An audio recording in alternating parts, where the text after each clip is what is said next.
Chapter 1 March of 1918 On Saturday, March 9, 1918, at an Army base in Kansas now known as Fort Riley, they were burning the 9 tons of manure produced weekly by the base's horses and mules when a dust storm kicked up. The dust and burning manure created a stinging yellow soup that caused the sun to go dead black. And across the globe, 100 million people were going to die. Horribly. No one knows for sure if that's where the flu virus did its gene-shuffling dance of mutation, but mutate it did into the most lethal killing machine ever unleashed upon humanity. Live round particles about 1/1,000,000th of an inch wide, with surfaces covered in spikes and mushroom-like protuberances, flu virins were relatively harmless. They would meet, exchange genes, be pests more than anything else. The flu didn't kill often, and when it did, it was the old and the weak that went. But this 1918 flu virin, now referred to by scientists as the mother of all flus, had a markedly different origin. It didn't acquire its new genes from another flu virin, but from a source still unknown today. The result was that the random rearrangement of its spikes and mushrooms that occurred was a configuration the likes of which the human body had never before seen. In other words, the virus hit the jackpot. Freed from the limitations of its predecessors, the virus could foil its conquered host's immune response, feasting on and dispatching people in the prime of their lives. Jumping airborne from victim to victim, doctors were helpless. If the epidemic continues its rate of acceleration, the Surgeon General despaired, civilization could easily disappear from the face of the earth within a few weeks. It was not an exaggeration. But come that Monday morning in Fort Riley, it was just Albert the company cook reporting sick to the hospital. By the end of the week, 500 soldiers had joined him, while others shipped out to fight in the trenches of World War I, carrying something far more deadly than any human weaponry. By early summer, the virus had launched itself across Europe, Russia, Africa, China, Japan, New Zealand. 20 million people alone would die in India. By September, the war was winding down and soldiers returning. And America's nightmare began. 2017, September. 100 years later, Eileen Saffron trudged up the hill to the Rainbow Hotel with ever-decreasing enthusiasm, clutching her cell phone and hoping for a reprieve from her nightmare. She did not want this job. It stunk. But it did offer free room for 2 months, which she was pretty sure she could parlay into more if she played her cards right. A bit of money, and for someone with no other place to go, it was better than what?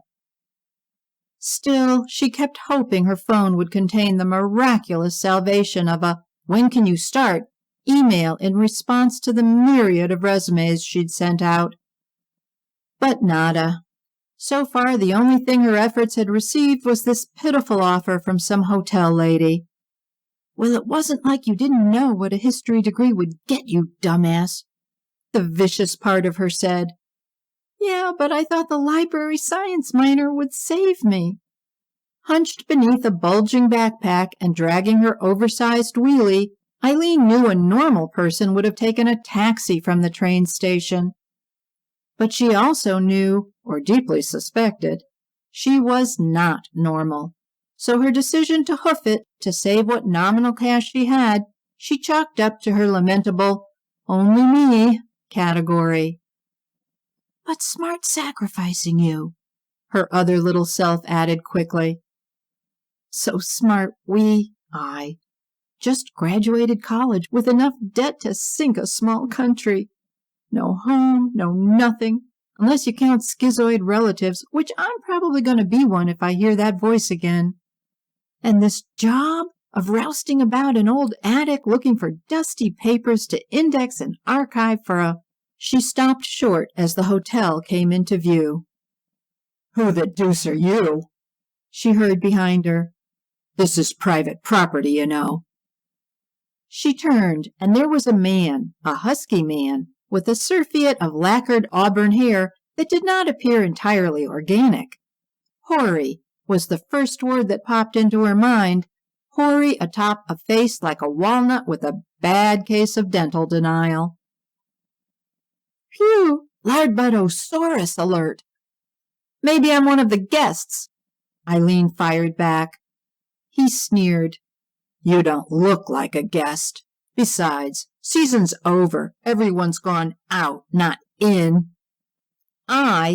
She said, drawing herself up to her full height, risking a fall over backward from the weight of the backpack. "Am the new historian." The man's jaw dropped in astonished awe. "They finally got one?" he exclaimed.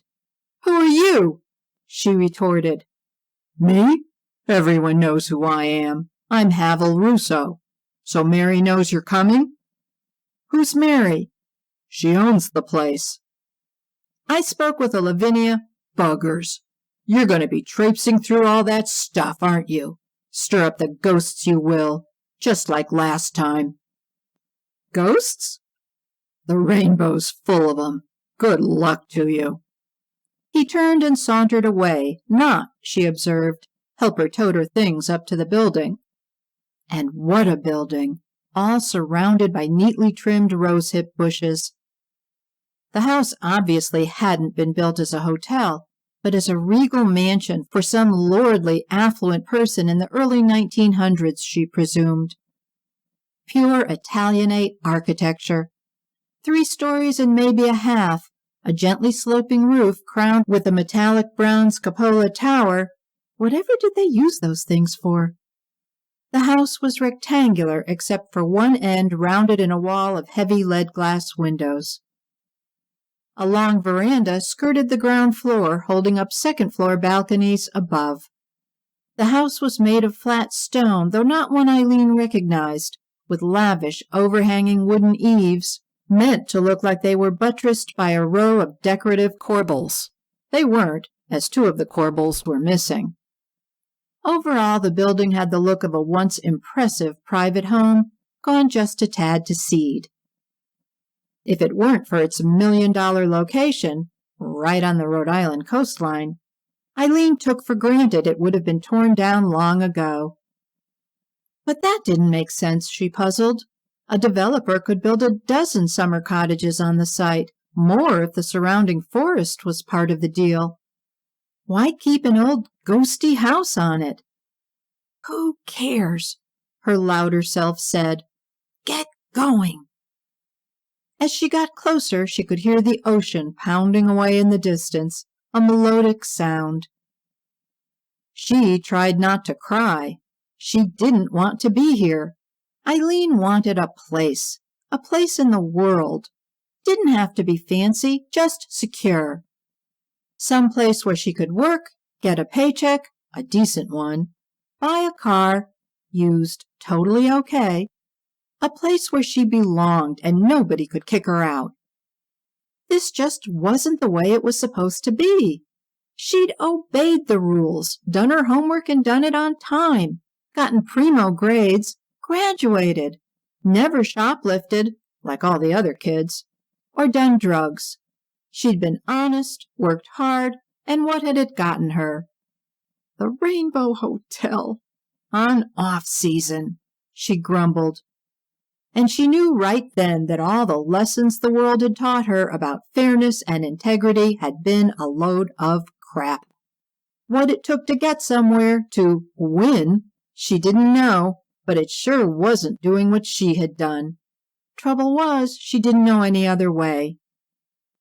"We've only got a couple of months to figure it out," she told herself, not bothering to clean up that mental "we." For some reason, in her private cognitions, thinking of herself as I instead of we was painful. It was just more comfortable to feel herself a small, intimately intertwined group than a single whole person, alone. She knew it wasn't real, never made the mistake of saying that "we" aloud, but wondered if it was the first symptom, the voice she'd heard calling her name being the second. She'd actually been relieved when she'd heard the voice in her empty dorm room. She was crazy, officially. No one could expect anything from her now because she was no longer responsible. Mental derangement, a positive plus. And so she'd waited for the blasted thing to say something else, but it hadn't. Looking it up on her outdated, bought for $10 from a rich kid tablet, she discovered it wasn't even schizo to hear your name called. Most people heard an unknown voice call them at some point in their life. It was a normal human experience that denoted nothing. So she was still stuck in the real world, no crazy pass out like, and you would never want, not in a cajillion years. But dang, she was the right age, 21. Just when the symptoms of schizophrenia would often emerge in a beforehand healthy person. And what about all her piffling physical problems, stuff she would have been far too embarrassed to ever tell any physician about? But none of them had panned out under schizophrenia either. The closest she'd found them listed under was stress. Well, la-dee-da, she had stress. Stress? After graduation, the college had let her live on campus through the summer, but with a fall move-out deadline ever looming. And now the result. Her solitary trek lugging her world's belongings to an old hotel that didn't want her? Huh? A flash of sunlight from the bronze tiles of the cupola tower's roof had stabbed her eyes for just a millisecond, leaving her with the inexplicable feeling of attack, a warning. Vague, but cold throughout her gut. The hotel seemed to be looking down on Eileen, didn't want her. She recoiled, a prickling feeling crawling along her skin. And she mastered it. This is just like walking into a store and feeling like everyone's looking at you, judging you. You know it's not real. They couldn't care less.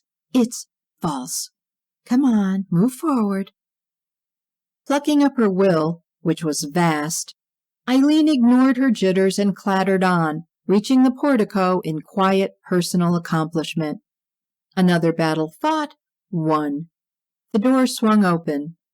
Before her stood an exceptionally well-dressed woman in her 60s, a pleasant and, Eileen could see, totally fake smile plastered on her face. Hello. Eileen smiled, albeit in equally contrived social propriety. I'm Eileen Saffron from the— Yes, the woman said, standing aside in the colonnaded, double-doored entranceway. We've been expecting you.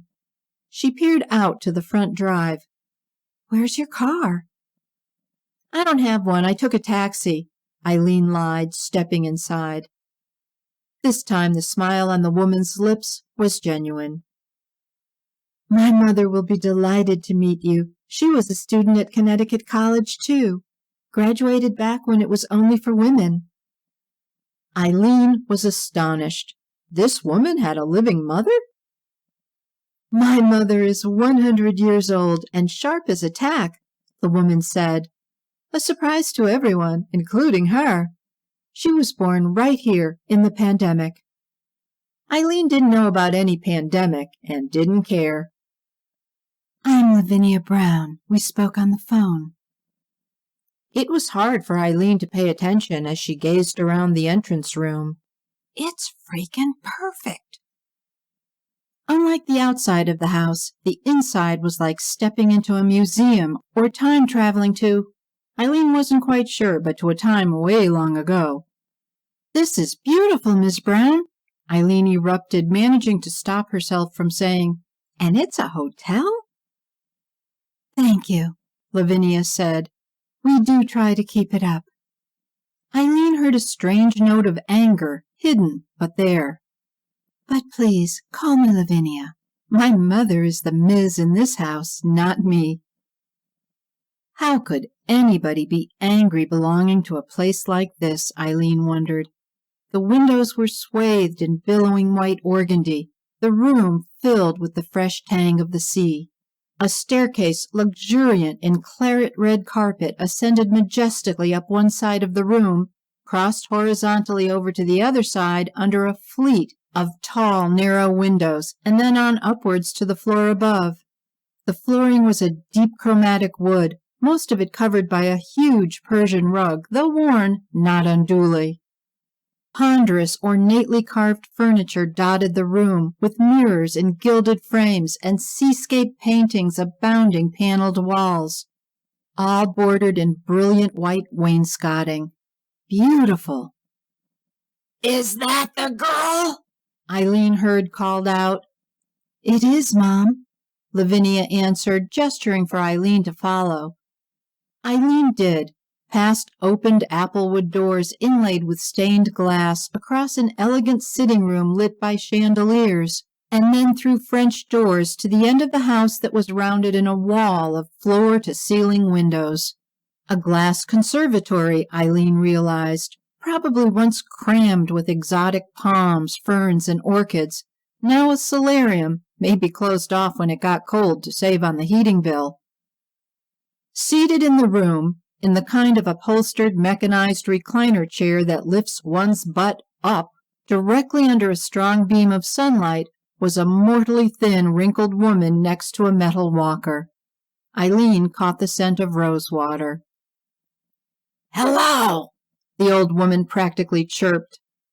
"I'm Mary Lycon, and you're, oh dear." "Eileen Saffron, the—" "Lavinia, is her room ready? Perhaps you'd best check." "Sure, Mom," Lavinia said, shooting a knowing smile at Eileen and turning to leave. "And close the doors, please. There's a draft." Eileen didn't feel any draft, but old people? They'd feel a draft inside their coffin. Lavinia closed the doors behind her, leaving Eileen and Mary alone. "I understand you want me to index and archive some papers you have here in the hotel, Mrs. Lycon," Eileen began politely. "I am Ms. Lycon, though you may call me Mary." "Ms.? Not many women of your generation go by that." She stopped. Eileen had never met anyone of Mary's generation. How many centenarians could there be? "Well, it came in quite handy for me. You see, I am a Lycon, but due to a brief marriage, I became a Brown. So when my husband died, Battle of the Bulge, I decided our daughter bearing his name was legacy enough to him, and I went back to my own.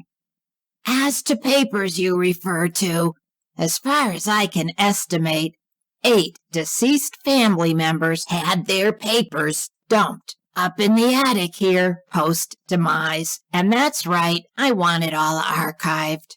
Perhaps that's just ego, but this house has been here for a long time, and the Lycons too. We've been through a plethora of history that I'd like to preserve. The town library doesn't have room for all the actual paperwork, so I'd like you to, what do they call it again? Oh, yes, make it all digital. Put it in a computer. So after I die and Lavinia no doubt cleans out the attic and throws everything away, it will still be here, in a manner of speaking. Lavinia assures me she's put all the equipment you'll need up in one of the rooms. But in actuality, Eileen, that's not the primary reason I've hired you. There's something else I want, something more." "What?" "I want you to solve a murder that happened here in the house." "What?" "A murder. If you can unearth the who, I'll pay you $10,000. Crack who did it, I'll pay you another $5,000. Not to criminal standards, just convince me." "Murder? Here? Go to the cops." Questionable they'd be interested, seeing as how it transpired 100 years ago, during the pandemic. What pandemic? Your daughter said something about that. I get so annoyed they refuse to teach kids about the pandemic, how they eliminate that epic from the history books top to bottom. Preposterous. You ever hear of World War I? Of course. I was a history major, Mrs. Mary. How many people died in that war? 12 million. Eileen said promptly, proud she could pull up that fact so easily. And how long did it take? 4.5 years. Well, smack in that war, influenza hit the world, the flu, and it killed between 50 and 100 million people. And it did it in 4.5 months. More soldiers died from the flu than from the war. Good Lord, more people died from that flu than from all the fatalities of all the wars fought in that entire century. Well, I could look it up, Eileen said, mystified, still thinking about that 15 grand and wondering if this woman was batty, real batty, or dangerous batty. You don't need to. I know all about it. I was born in this house during the pandemic, my mother only 16 years old, but we both survived. Several other Lycons did not. One of them, however, apparently had some facilitation getting into the grave, and that's what I'd like to get to the bottom of. I don't know there's an answer up in the attic, but if there is, I want it before I go to my grave. Interested? This is like, for real? Oh, yes. My daughter Lavinia will give you a binding contract if you wish. Binding in that, yes, I'll pay. She knows about this? She's the one who found the historian before you. Somebody else looked through the stuff? What'd they find? We don't know. He died.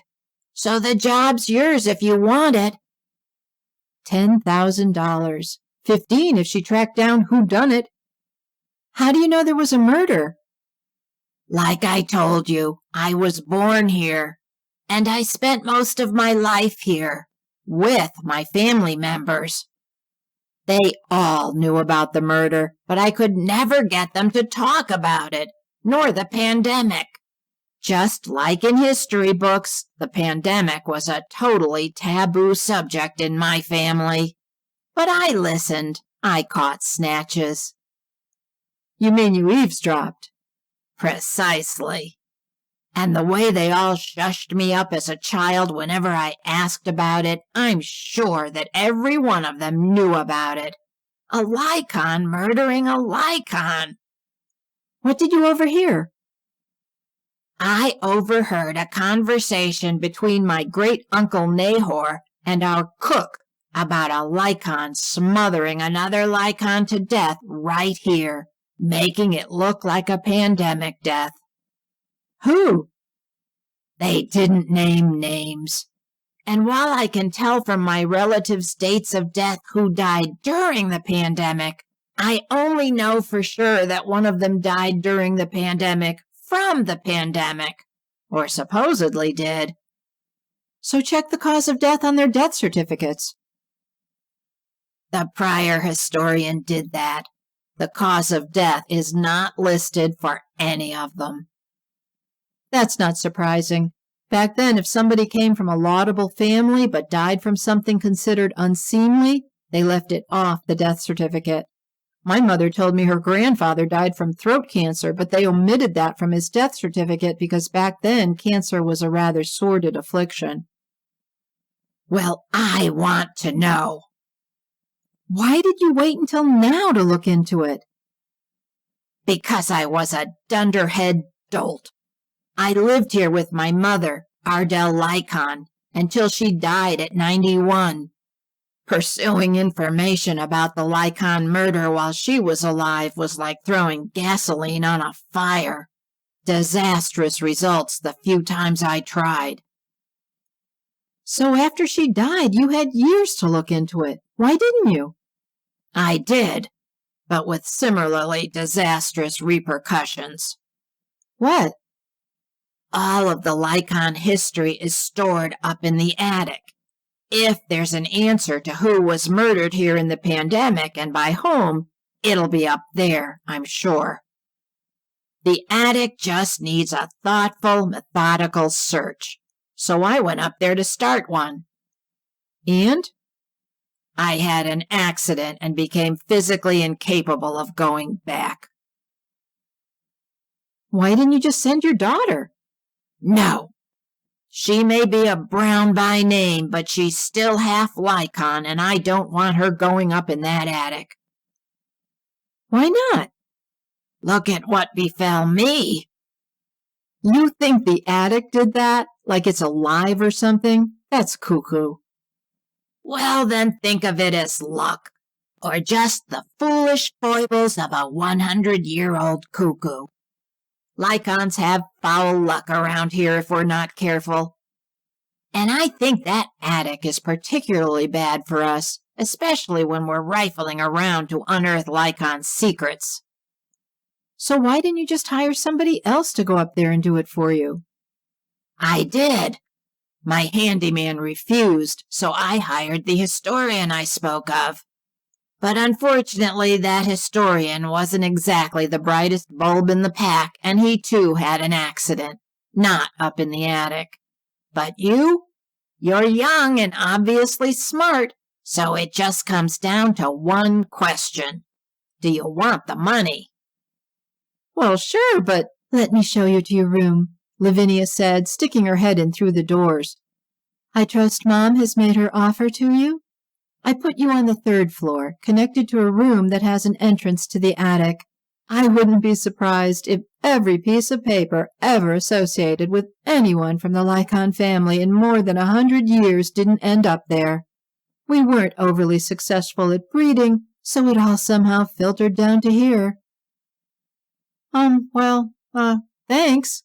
Eileen nodded to Mary, dutifully following Lavinia from the room, relieved when she saw Lavinia pick up her backpack, which she had deposited on the entranceway floor. How long has this been a hotel? Eileen asked, tugging her wheelie along up the staircase. Clonk, clonk, clonk. Since the Depression. My mother can tell you more of the history of the place than I can. We only accept guests during July and August, and our clientele is very exclusive. Most of them are from old Boston families and have been coming here for years. We have a long waiting list. Your mother mentioned a murder. I'm sure she did. The money, the offer, is real. Why don't you do it? Go through everything up in the attic. I've been up there a few times, mostly as a kid. But now my mother would have a coronary if I went up there. Why? Didn't she tell you? It's where she had her accident. She doesn't use a walker due to age. She uses it due to, well, I don't know how to say this without her sounding Mondo crackpot. She'll never say it outright, but the truth is, she believes this house may be haunted. I assure you it's not. And the attic is not a safe place. Not for a Lycon, anyway. Haunted? Because of the murder? The supposed murder, yes. Understand, all she has to base her belief that some Lycon was murdered by another Lycon here during the pandemic was just something she overheard when she was a kid. But it's the kind of thing that follows you through life if you let it, and she has. There's no talking her out of it. I suppose once you hit 100, why let logic stand in your way? The closer she gets to her own death, the more obsessive she's become about it. Why? I'm not sure, but I can take a guess. Her parents inherited this estate. So, if a murder was committed... Lavinia gave Eileen a meaningful look.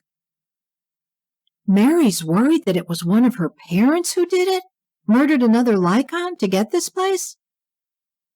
And the victim, whichever Lycon it was, maybe is still here and not so happy with their murderer's progeny, who are, needless to say, me and Mom. I think Mom desperately wants someone to convince her otherwise, that her parents did nothing wrong before she dies. Now, your resume said you drive, correct? Yes. Mom will want you to drive her to the cemetery tomorrow so she can point out all the family members. Why? Because back when this murder purportedly happened, this house wasn't a hotel. It was a family home. The headstones will give you a cast of viable characters, so to speak, or at least a context. You don't believe it? The murder? It's possible, though I never heard anything about it. When I was a kid, I did ask my great-grandma Genevieve about it once. Never made that mistake again. As to the supposed haunting, no. This is a venerable old manse by the sea. Odd things are going to happen. She said there was a researcher, somebody before me. Yes, what a tragedy. David. What happened? Why don't I let Mom tell you about that? You don't like getting involved in this, do you? Lavinia shrugged her shoulders non-committally. She's playing it safe, whispered in Eileen's mind. From what? Eileen was getting winded ascending the staircase, then a smaller staircase, finally entering a third-floor hallway. Was this the servants' floor? She asked. Yes, though they were long gone by the time I was born. Nowadays we have only one cleaning woman, and she lives in town. Here we are. She motioned Eileen toward a room. The room was not large, but it looked comfortable, and Eileen could see it had its own bathroom, complete with old-fangled claw bathtub. The walls were time-darkened beadboard, the bedding and draperies cool green, the furniture simple pine, except for an antiquated dressing table with a scalloped frame mirror, cracked in a corner, speckled with age, that Eileen gauged had been the embodiments of eloquence in its time. She walked across the room, squinting out at the window's view. You can see the ocean breakers from up here, Eileen smiled. Yes, everyone's always suggesting we cut down the trees to give ocean views to the downstairs rooms, too, but Mother won't hear of it. Plus, beyond question, it wouldn't be allowed. Allowed? By who? Come in here so you can see how I set it up for you. Lavinia motioned to Eileen as she passed through a side door into a connecting room. Eileen took one deep breath of ocean air and followed. The room next door was much like the other, though an old formal dining room table and two matching chairs took up most of the walking space, a laptop and printer scanner sitting on its scratched and pitted surface. Eileen looked around. But where's the entrance to the attic? She asked. Lavinia pulled open a closet door, and Eileen saw narrow rungs hammered along the back wall with a thin metal pole affixed vertically. As she came closer, Lavinia pointed to the closet's ceiling above. You see that trap door up there? That's the entrance to the attic. I unlocked it. Thank goodness it's so difficult to reach. That's why it isn't filled with generations of Lycon furniture in addition to all the other junk up there. Be careful. It's where my mother had her accident. 75 years old, and she decided to climb up and down that ladder. Ridiculous. She fell through the trapdoor, landed hard. Eileen plunked herself down on one of the table's two chairs, an elaborately carved, straight-back wooden chair that was amazingly uncomfortable. She knew she'd be raiding the other rooms for a replacement, lickety-split. Lavinia, I met someone on the way here, a man, Eileen said in a voice designed to sound like desultorious afterthought. Said his name was Havel Russo. Said I'd be stirring up ghosts here. And maybe that isn't so smart for someone like me. From experience, Lavinia, wisely, eschewed the other wooden chair, and sat on the bed. "That man," she spumed, "intellect of an unbaked macaroon, excels at sinking to the occasion." "Yes, he was a mite ornery. Who is he?" "His grandmother worked here, then his father. Havel more or less inherited the job. My mom keeps him on. He knows the premises well. This property is a working farm. Did you know that?" "No, I thought it was just a seasonal hotel." "Oh, no. Originally it was a dairy farm. My great-grandfather, Abraham Lycon, bought it, all 300 acres. Wanted to be a gentleman farmer of sorts. From what I can tell, though, in the main he just dug gravel pits and rented out pasturage. Nifty cash flow, but not too healthy for the environment, I imagine. My grandmother inherited it all. She and my grandfather were the ones who originally got serious about running it. They had the gravel pits flooded, turned them into cranberry bogs. When my mother inherited it, she kept it up. Havel helps. Unfortunately, over the years, he's been having ever fanciful prerogatives about the place. He's a remarkable handyman, though, and we've leaned on him over the years." "What ghost was he referring to? The Maybe murder?" Lavinia sighed in resignation. "Here's the story as I know it. It was the pandemic." "People died here? Right in this house?" "Reputably. The original Lycon brothers. There were 3 of them. My great-grandfather, Abraham, he was the eldest, were from a prominent Boston lineage. Once the pandemic was rip-roaring its way up through Boston, Abraham's 2 brothers apparently kept bebopping their way down here, and other Lycons did the same. Being right on the coastline, this house isn't exactly a venue anyone with other lodgings would particularly seek out in winter. I bet they all thought the sea air would protect them from the flu." "It didn't?" "Not if you look at the dates on some of their gravestones." "So they died here?" "You'll have to tell us," Lavinia said, rising. "Hopefully, once you've scoured through the attic, you'll ferret out all the secrets of this house, and my mother will have her answer." "But what if the house doesn't want its secrets found out?" "Okay," Eileen admonished herself. "That was cuckoo." "Ouch!" Eileen yelped. While she'd been talking, she'd been absently running her finger along the underneath edge of the table and had caught a splinter. "Not here for an hour," she grimaced, "and you're bleeding." You got them all on there? Mary asked skeptically. "Yeah," a begrumpled Eileen harumphed, plonking her tousled, waterlogged self in front of the crackling fireplace of Mary's sitting room. At not much past daybreak the morning after Eileen's arrival, Mary had insisted they drive Mary's car, which Eileen was amazed Mary still even owned, though to all appearances never drove, to the town's oldest cemetery so Eileen could see the Lycon family headstones. The morning had been dismal and sunless, however, and upon arrival at the tumble-down graveyard, bad had gone to worse. The sky had let loose in a torrent of a rainstorm, penetrating and chilling. Eileen assumed Mary would sensibly call the whole thing off, but she hadn't. Pulling what Eileen had thought might be an obsolete Instamatic camera — they still make film for those? — from the glove box, Mary handed it to her, telling her the directions to the graves. "And keep an eye on the trees," she'd warned. "You don't want to get clobbered by a falling branch." Anybody else, Eileen would have told them where to stuff it. But saying no to a 100-year-old crippled lady, Eileen was discovering, was a trifle difficult. So, hunkering down, she'd sprinted out of the car into the hammering rain, darting over squelchy ground, miraculously finding the lichen-covered headstones in the downpour. Not wasting any time, and certainly not on some relic of a camera.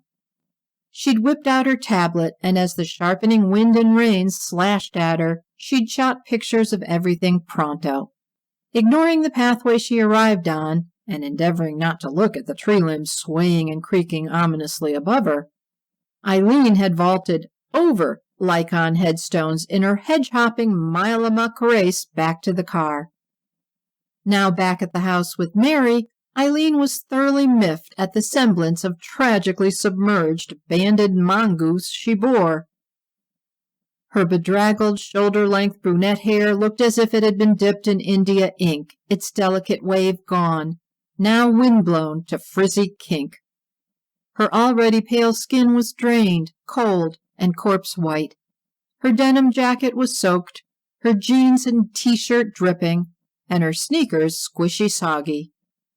Still a pretty boffo figure, though. Eileen's saving grace, she knew. Eileen was tall, well-proportioned, and with the proper makeup could achieve attractive if she put some effort into it. But still, she was tsunami-drenched.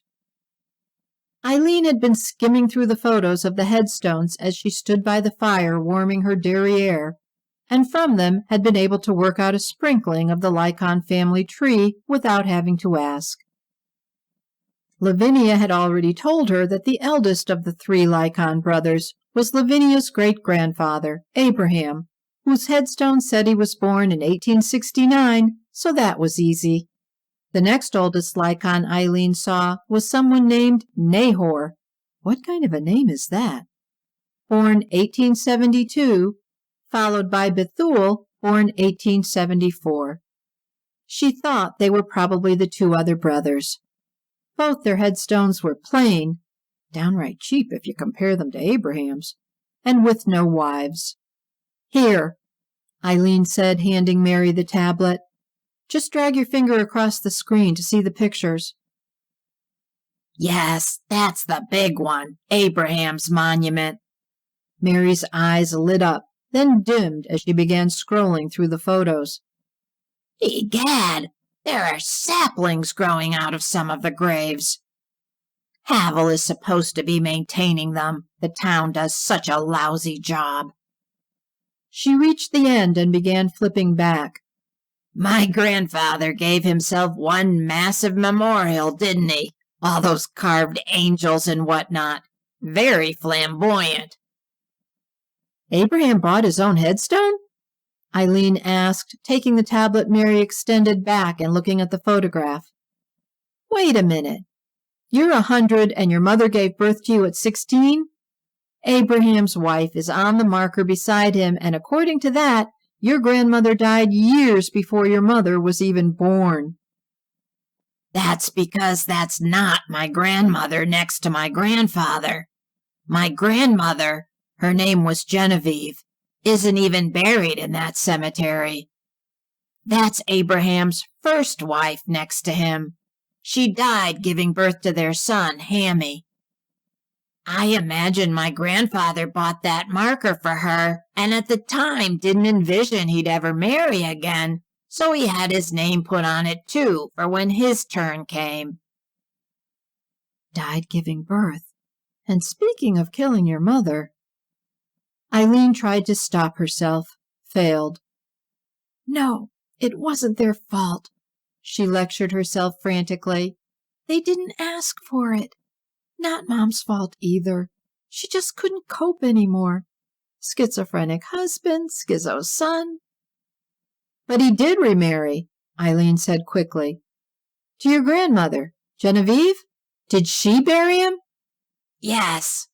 "Next to his first wife?"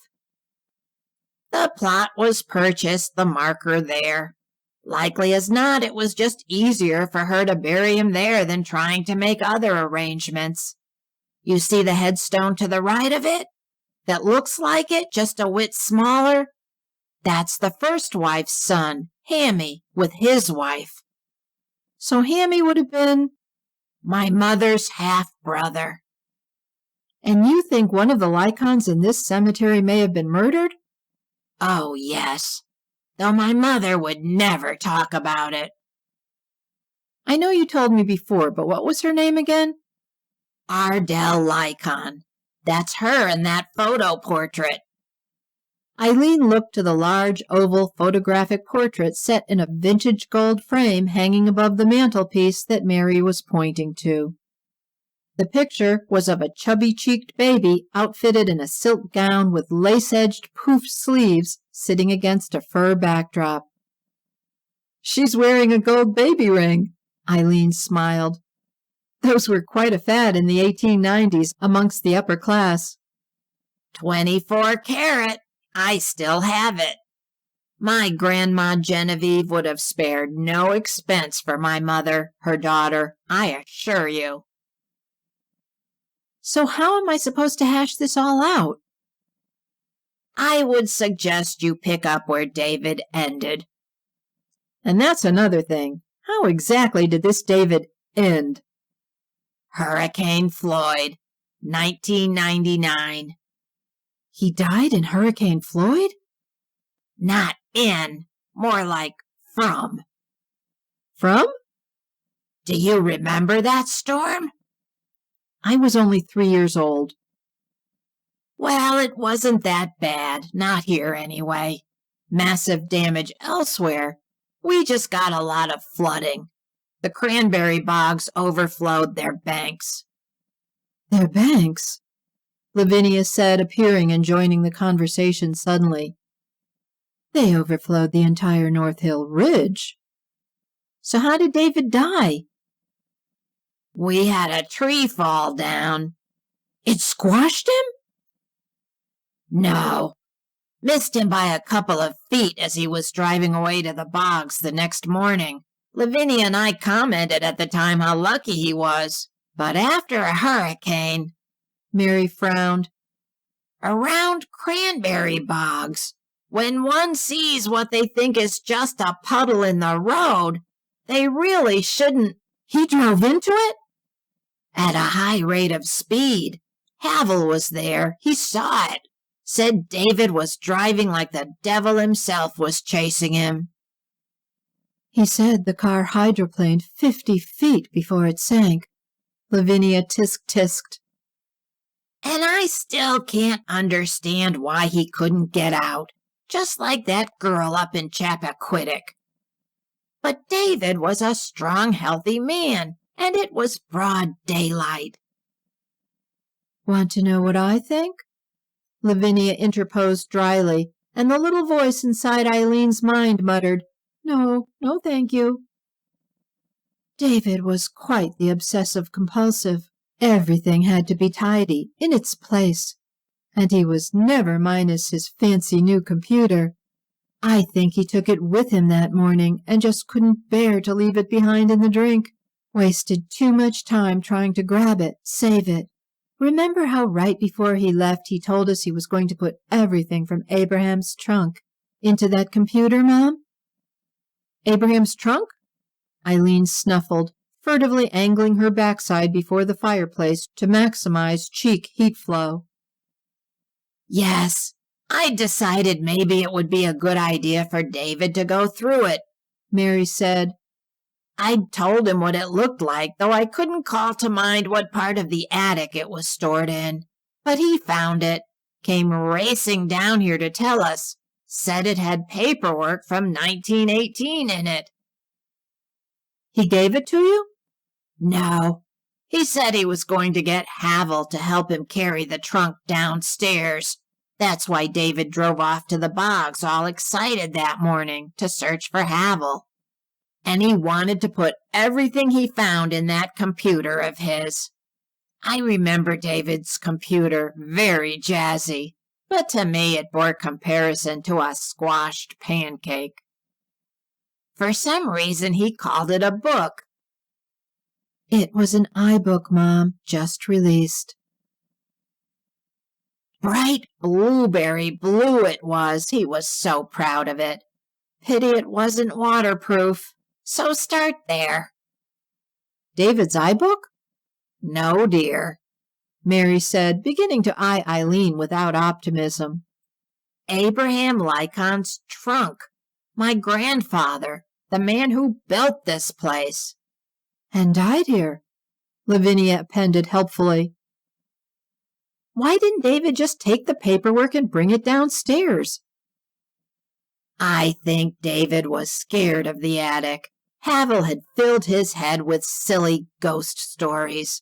So before David overtly took anything, he wanted reinforcements, as if Havel would ever have agreed to go up there.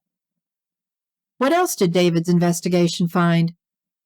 All David found was general information from local sources, mostly what I already knew from my parents.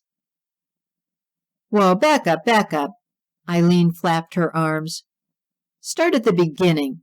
What's the oldest thing about this place and your family that you know?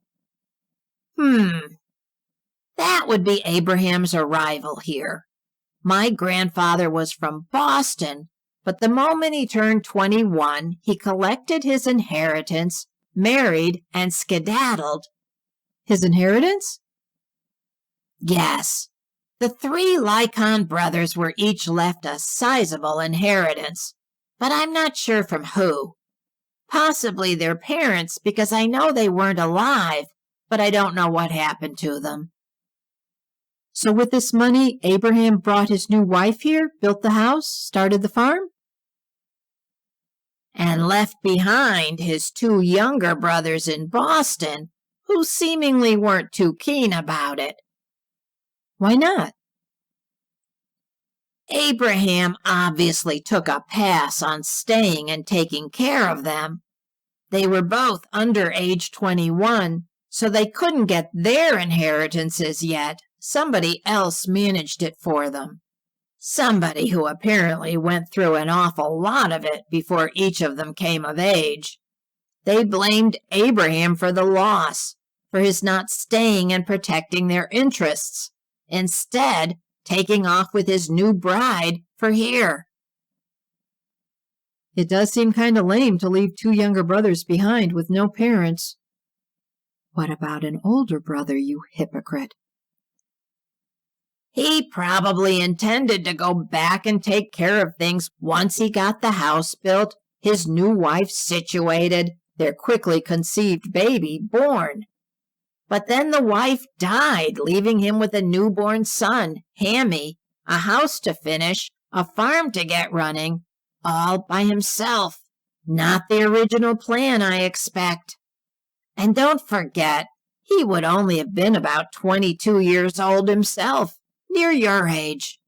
Do you think you could manage all that and the affairs of brothers? Don't go there. No. It had to have been quite a lot for a young man's shoulders, Mary continued. I imagine he was assured that everything concerning his brothers in Boston was being managed well, not to worry about it, and accepted that at face value. People can become complacent when it suits them. Wait, Lavinia interposed, rising suddenly. I think we still have that old newspaper clipping David found. You can see them. I'll get it. Eileen was contemplating it all. A possible murder. A trifecta of Lycon brothers, but 2 with a resentment of 1. Motivation for murder? Here it is, Lavinia declared, bustling back into the room, carrying what had the earmarks of an ancestral, falling-apart leather scrapbook, its front branded in a bouquet of grimy, faded flowers. She handed it to Eileen, who, averse to removing her damp posterior from the heat of the fireplace, took it only reluctantly and sat down in a chair. Opening it, Eileen saw it contained no pages, just a large rectangular photograph from a newspaper with something paper-clipped to the back.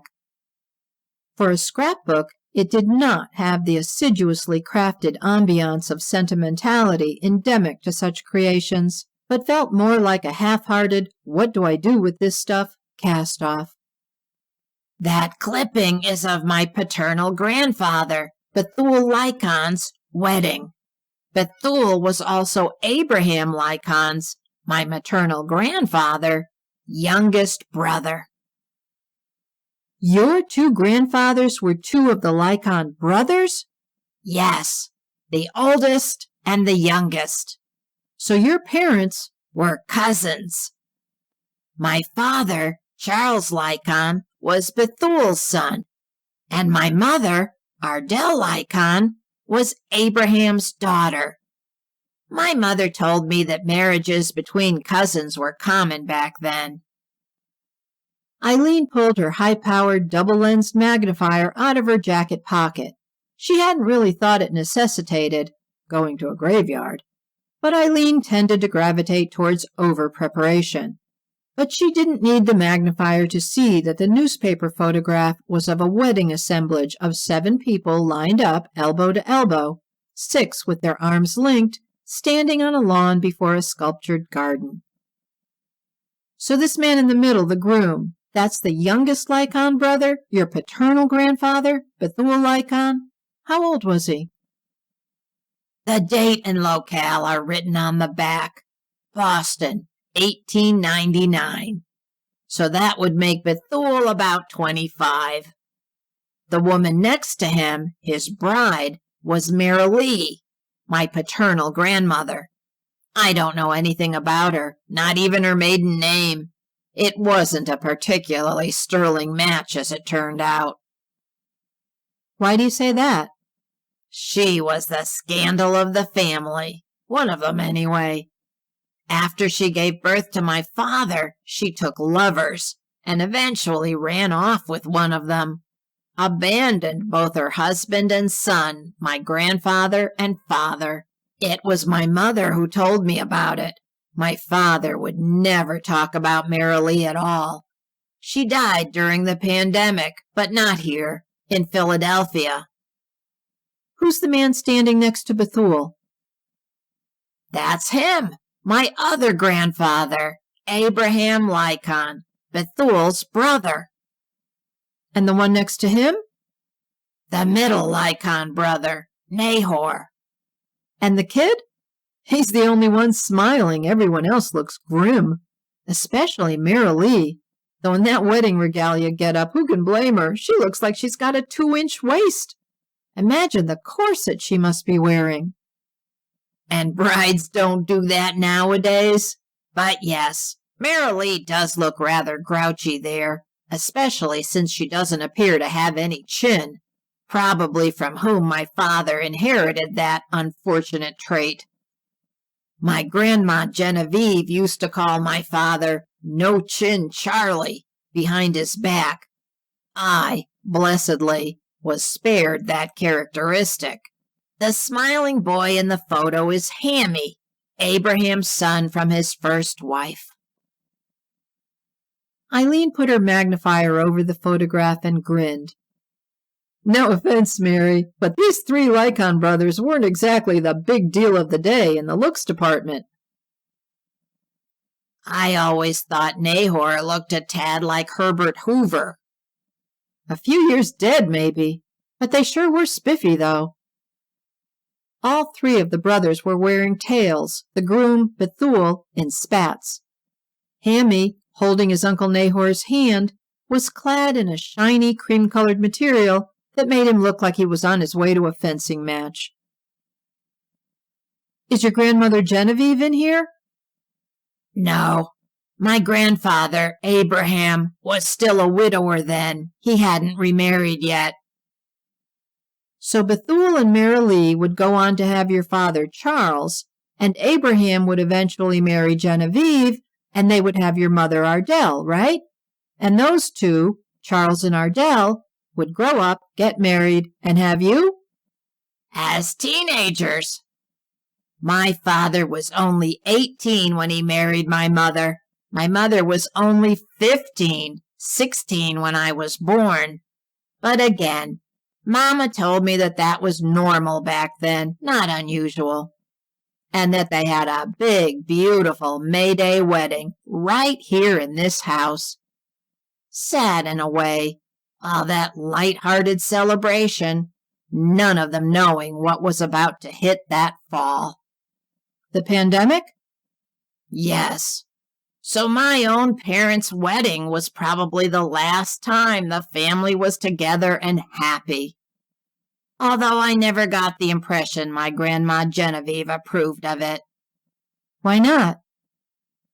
Grandma Genevieve had had higher aspirations for Mama than just marriage to a Lycon cousin. Why do you say that? I knew my grandmother well.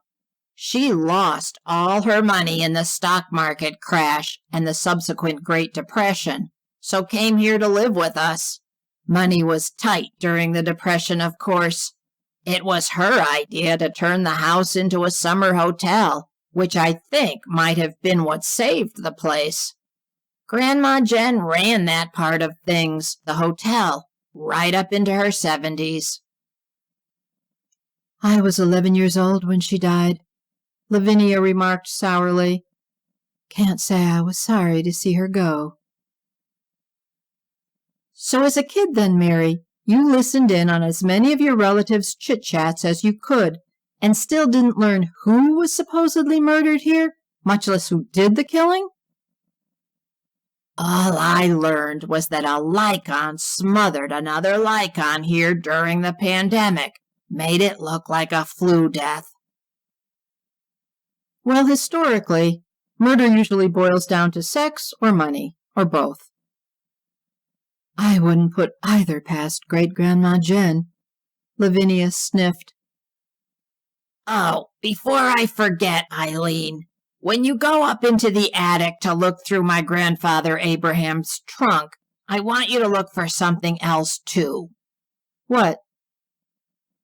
My grandma Genevieve had been gadding about Europe until the stock market crash wiped out her fortune. But she sent letters to my mother, her daughter. I was intrigued by them because of the postage stamps. My mother kept those letters, along with some loose family photos I don't really remember.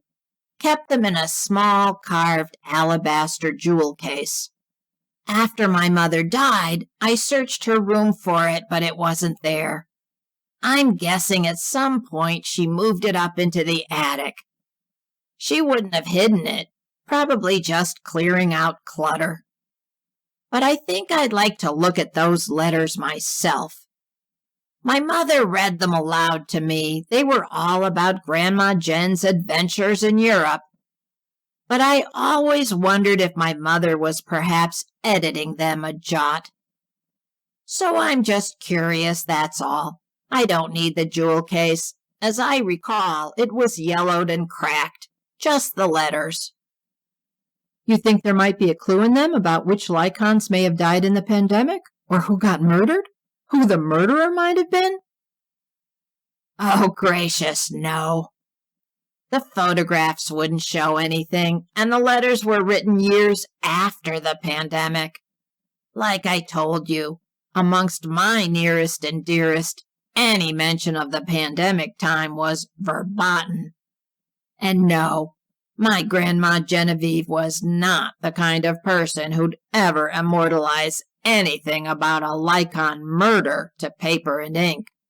I'm sure her letters are just accounts of her travels, but they evoked such thrills of far-off lands when my mother read them to me. I'd like to read them for myself. And since you're going up into the attic to look through Abraham's trunk anyway, you might as well look for that alabaster box. I know that my mother tended to store her things in the extreme southeastern corner of the attic, said it got more light, so just look there. If the jewel case is there, it shouldn't be too difficult to spot, just in a box or a drawer of some such.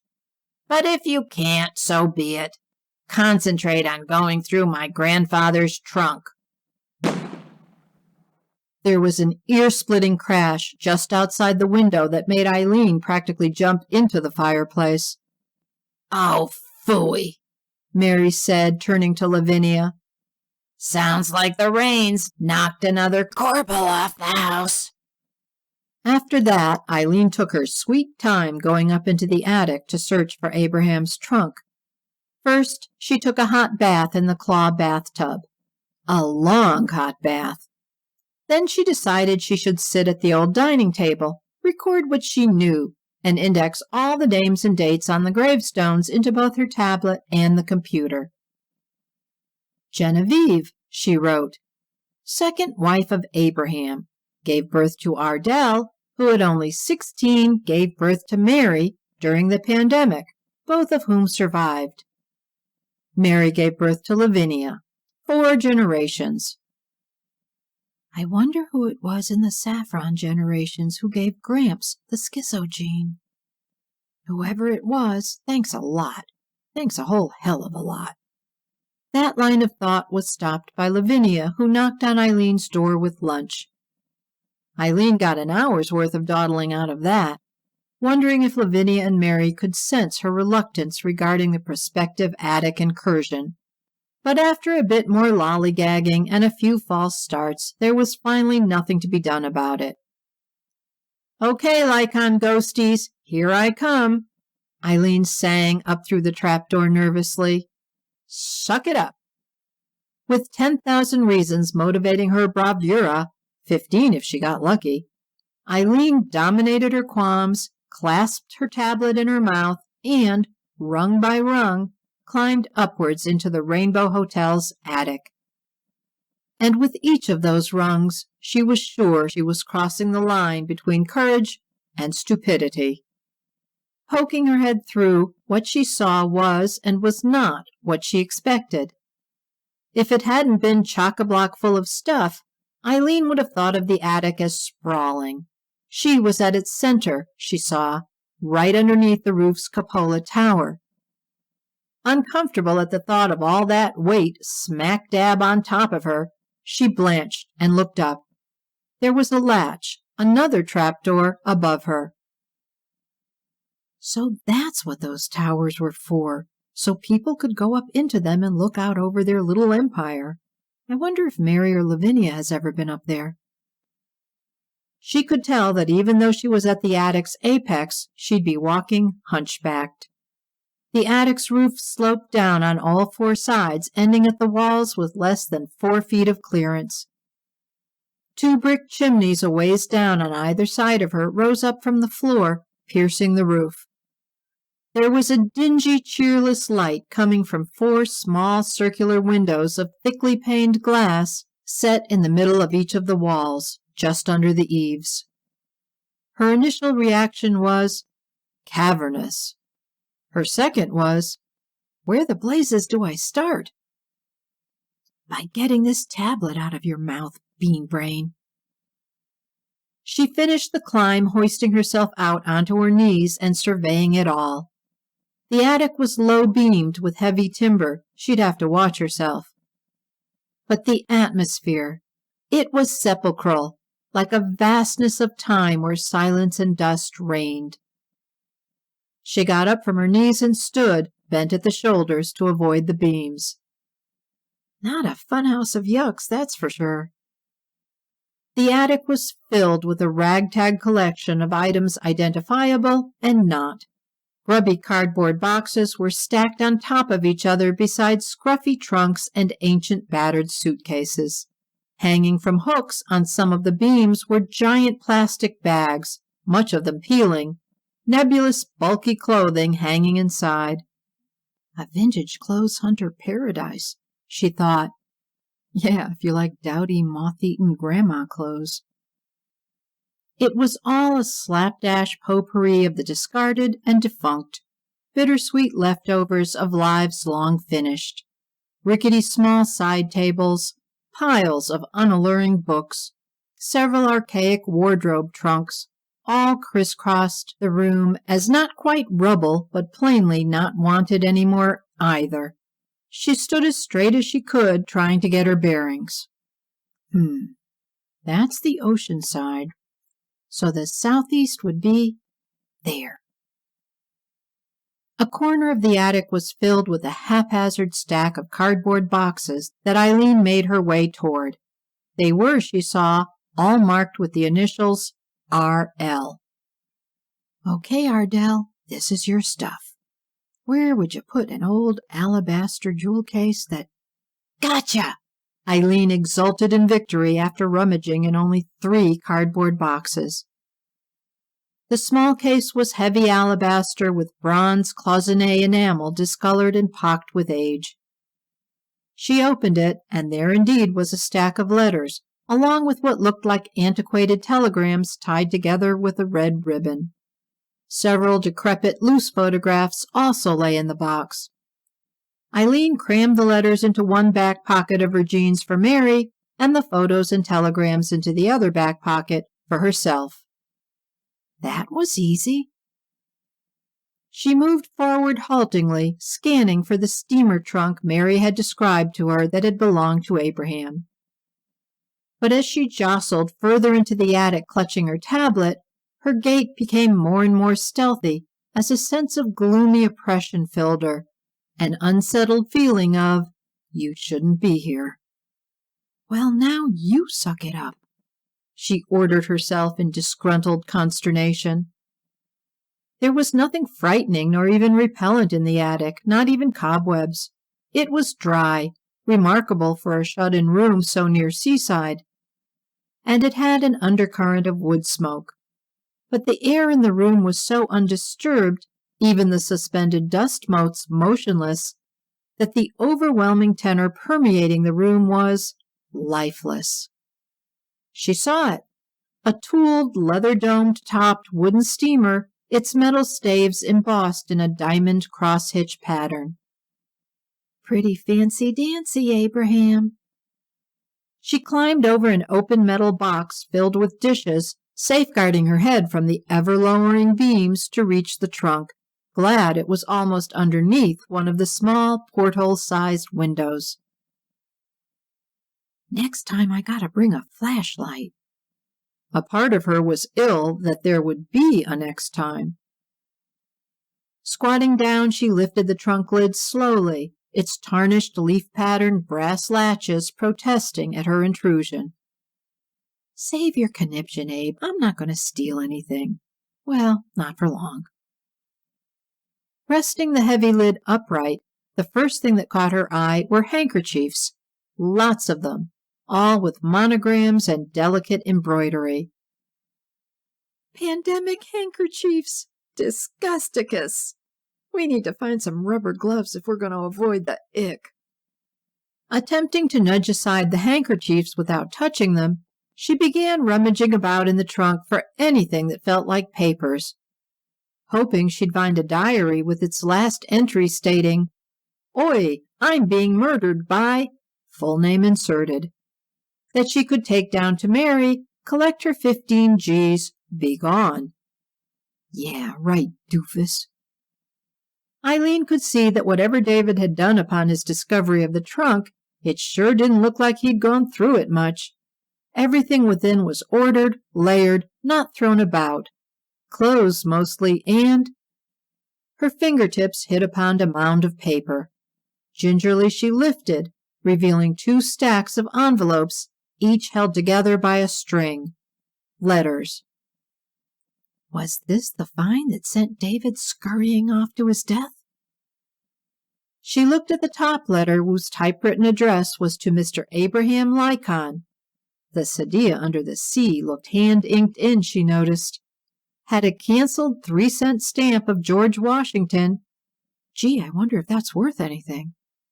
Was from Boston, and was dated 1918.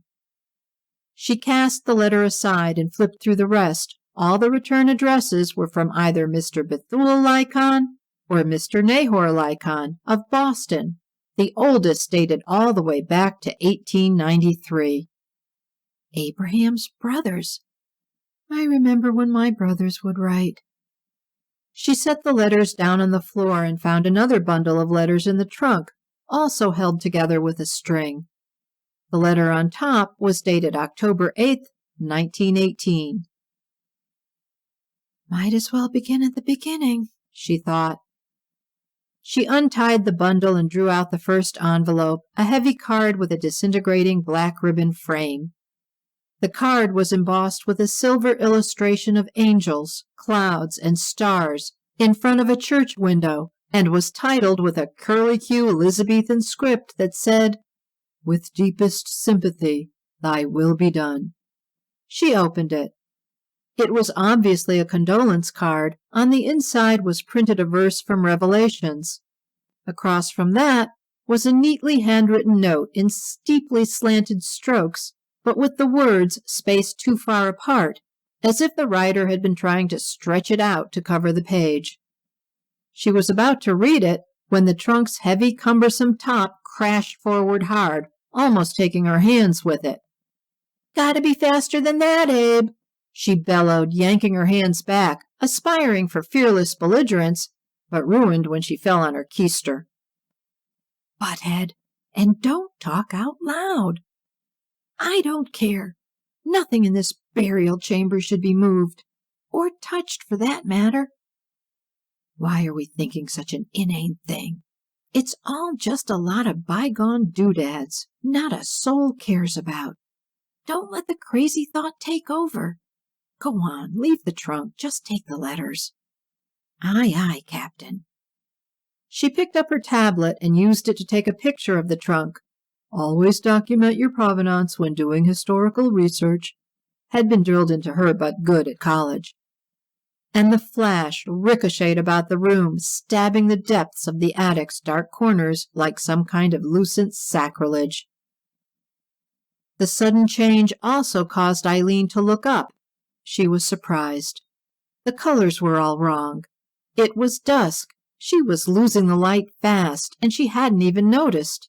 Soon it would be dark, and the only light she'd have would be from her tablet, a fervid check of which displayed an unexpectedly dubious battery charge. "Why didn't I turn a light on in the room below? I can barely see where the trapdoor exit is. Dumb dummy." She scooped up the letters to leave, boosted herself to her feet, and bammo! Stepping over the metal box of dishes, she somehow caught her foot, sending her into a wild faceplant onto the hard wooden floor, her tablet almost skittering away. But she held on to it, the letters too. "Cut that out, Abe!" she spouted in a flurry of instantaneous rage. Rising in ungainly posture, she scrabbled toward the trapdoor with her prizes and scuttled down, pausing only to firmly shut the door above her. "What, you expected applause?" her inner self sniped. "Yes," she snapped back theatrically. "Yes, I did, so you can shut the hell up." Eileen stomped into the next room, threw the tablet and the letters from Abraham's trunk onto the bed, along with the letters, telegrams, and old photographs from Ardell's jewel case, then herself, determined. If there was a murder to be found in the stuff, she was damn well gonna find it. "Go me," the little voice within her cheered. Chapter 2, August of 1918. The first to return from World War I were sailors, arriving in August to Boston, thereby condemning Boston to be ground zero for the impending national catastrophe. A week after the sailors' arrival, there were 58 cases of influenza. 2 weeks later, the military in Boston was averaging 100 deaths a day. "It takes special trains to carry away the dead," one physician noted. "Beats any sight they ever had in France after a battle." From the military it spread to the city, and by late October, 4,000 Bostonians were dead from the flu. By mid-January, statisticians recorded 45,000 influenza deaths throughout Massachusetts, though the real number was much higher as the decimated public health department had become incapable of collecting comprehensively accurate reports. September of 1918. Genevieve Lycon stamped across the gold and amaranth checkerboard-tiled floor of the conservatory, the curved French heels of her patent opera pumps making sharp clacking noises with each step she took that quite mirrored her mood. She looked past the row of potted hanging ivies suspended from the ceiling before the rounded wall of windows and saw it was still raining outside, a gray, blustery storm that signaled the end of summer, the end of everything. Turning, she walked past the wicker rocking chairs, definitely not for her mood, and sat down in one of the polished, straight-back mahogany chairs that had been given to her on her wedding day. and now it was her daughter's wedding day, Ardell's. "Only 15 years old," she fumed. "And to that accursed Charlie No-Chin cousin." Genevieve got back up and began pacing, eloquent in her anger largely due to the dress she wore, a beaded bodice of teal and bronze atop a satin skirt covered in light, floaty layers of fabric that fluttered as she crossed and recrossed the room. "Mind if I join you?" a voice asked in pretended geniality. She had to suppress a groan. "The champagne is inside, Nahor," she said tersely. "Not that the bride is old enough to drink it." Nahor Lycon grinned as he did sit down in one of the rockers, crossing his legs comfortably. "Which rather mars the occasion, don't you think? Though given her condition, that's probably for the best." Genevieve would take no provocation from the likes of him. "She is a child, Nahor, unlike Charles, who, at 18, should have known better, like his uncle. Or perhaps Charles should have gone off to war with the other young men. Quite an accomplishment of Bethuel's, keeping his only child safe." "Unlike you," she knew he was saying. "Unlike you, who allowed Bethuel's peccary of a son to visit us. And what do we have to show for it? A pregnant daughter hastily married in a meager travesty of a wedding." "Have Charles and Ardell picked out any names yet?" Nahor jibed with his caramel delivery, bemused with an infantile pleasure at twisting the knife in her wound, the supremely satisfying payback of it. Payback because it had been only a few months before that, reeking with sanctimonious bluster, his brother Abraham had invoked at him the full Christian force of punitive rhetoric for the exact same offense. The Lycon's cook, Belladonna Russo, had confessed her pregnancy to Abraham as the unfortunate after effect of Nahor Lycon's previous Thanksgiving Day visit. Logically, the cook should have been immediately dismissed, but Nahor had managed to convince Abraham to let her stay until the baby was born, in exchange for keeping her mouth shut about the Lycon paternity. And once the baby was born, Nahor would procure a position for Belladonna in Boston. It had all been a frothing stalemate between him and Abraham, an unpardonable exposure of intrinsic versus extrinsic Lycon values. Extrinsic had prevailed. Abraham wanted no public scandal, so Belladonna had stayed and a son, Francis Amadeo Russo, had been born, both of whom Nahor was supposed to be taking back to Boston with him after Ardell's wedding. The parallel of circumstances between Belladonna the cook and Genevieve's treasured daughter Ardell had become the catalyst for the now salacious glee washing off Nahor in practically palpable waves. But she was Genevieve Lycon, and she would not be goaded. She might be 41 years old, no longer the beauty she was at 25 when Abraham had married her, but by God, she was still worth more than slightly entertaining but still worthless Nahor. Genevieve straightened imperiously, patting her au courant, short-styled hair that ended in a bank of fluffy curls high above her shoulders she hadn't quite gotten used to yet. "If it's a girl, marry. If it's a boy, there you are, Nahor," Bethuel said, entering the conservatory. "Abraham says you're not coming back with me on the train, that you're going to stay on here." "What?" Genevieve barked. "Forgive me, Jen, that's what I came in to tell you. With the situation in Boston, I just don't think in good conscience that I can take Belladonna and Francis up there right now. Get them situated." "Conscience," she mocked him in withering sarcasm. "You refuse to marry the woman, refuse to give your son your name, and you speak of conscience? If you stay here with Belladonna unmarried, people will talk, Nahor." "Alas, Jen, they're already talking, or at least speculating. I'm sure lots of fingers will be counting months when Ardell gives birth." Unperturbed, Nahor turned and spoke pointedly to his brother. "You should stay here too, Bethul. Wish I could talk some sense into you." To that, Genevieve couldn't help but smirk. Nahor talking sense to Bethul? That would be like Kaiser Wilhelm preaching democracy to President Wilson. She looked at her two brothers-in-law, so wildly unalike, yet somehow always finding a way to coexist with each other. At 46, middle Lycon brother Nahor, "Gadzooks, what a ludicrous name," Genevieve mused. "Shows how even the Bible can be misused when one lacks sobriety," was dapper. With his trimmed beard and mustache, and sporting a double-breasted, navy-worsted summer suit with a polka-dot tie, Nahor was the epitome of slick, right down to his two-tone shoes.